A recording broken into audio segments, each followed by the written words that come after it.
tá entendendo? Todas as pessoas que um dia estabelecerem uma prioridade, eles acabam sempre dando assim, valor a essa prioridade. Então eu faço isso, a minha prioridade é cada vez mais ampliar a minha carteira de renda mensal. Então eu gasto tudo que for preciso, né? Eu até brinquei inúmeras vezes, falei, eu vou mudar meu nome, em vez de Luiz, eu vou me chamar Gastão, tá entendendo?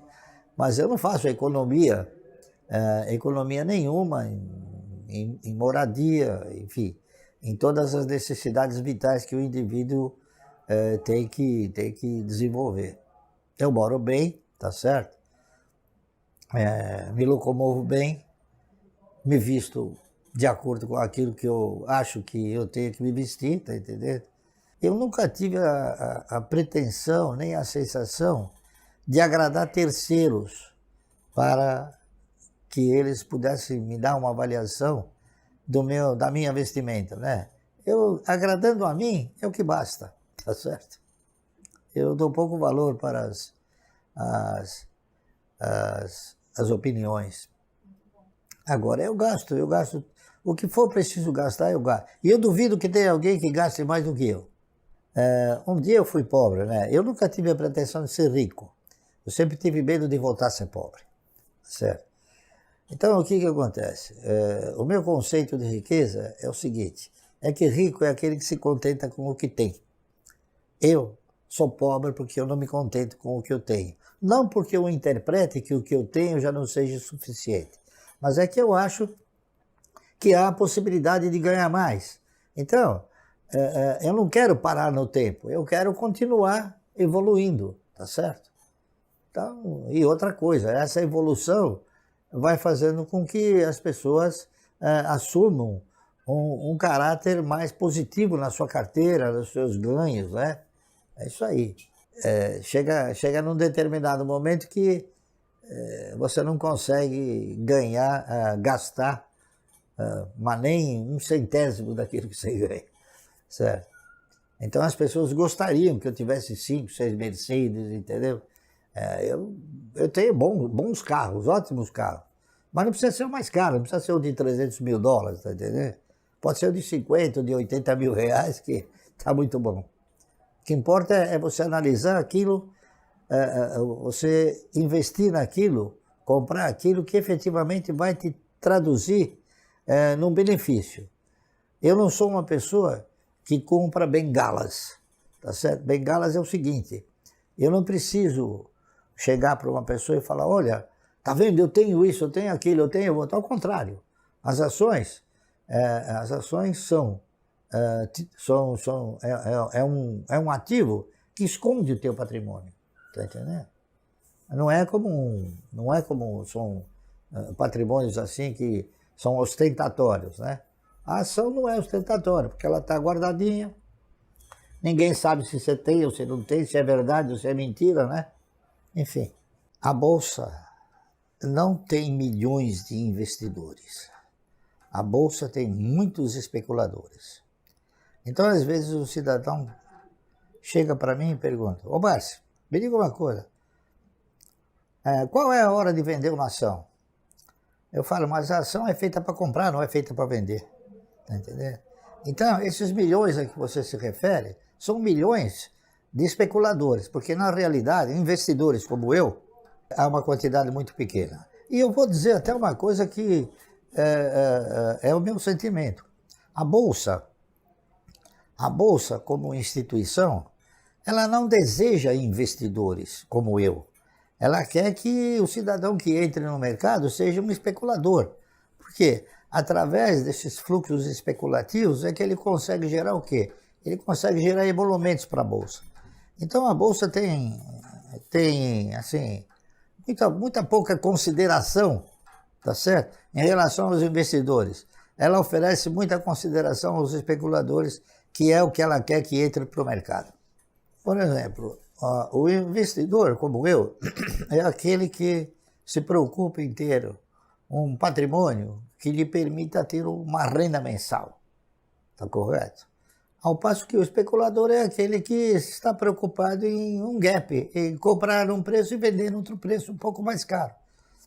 Essa aqui é a grande... Então, às vezes o cidadão pergunta, mas como é que você conseguiu ficar milionário? Simplesmente porque eu não vendi.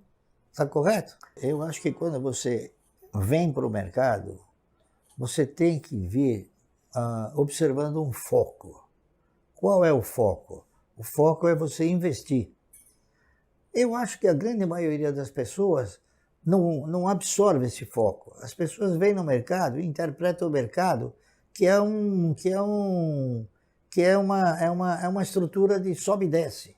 Então você tem que comprar quando ela desceu e vender quando ela subiu. E não é. Você tem que se posicionar de forma tal, eu volto a repetir, que você não assuma a postura de um acionista minoritário, que você assuma a postura de um pequeno dono, tá entendendo? E o pequeno dono, ele segue a trilha do dono, ele nunca vende, tá entendendo? A verdade é essa. Quer dizer, nunca vende não. Por exemplo, o dono da Ocean Pact vendeu a empresa. Então não é nunca, né? Existem aqueles que aproveitam até o mercado para poder vender as suas empresas, tá certo? Mas essas são empresas que a gente nunca deve comprar. Mas é muito importante você, primeiro, você estabelecer uma prioridade na sua vida, né?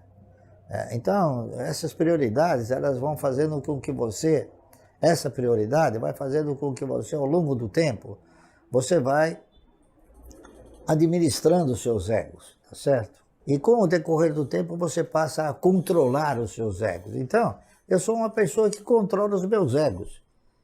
A maioria das pessoas não conseguem controlar os egos. Então as pessoas compram e gastam assim de uma forma desordenada. Eu não, eu gasto de uma forma ordenada, tá correto? Eu nunca faço uma aquisição sem eu ter feito uma análise muito profunda. Já fui tentado inúmeras vezes, né?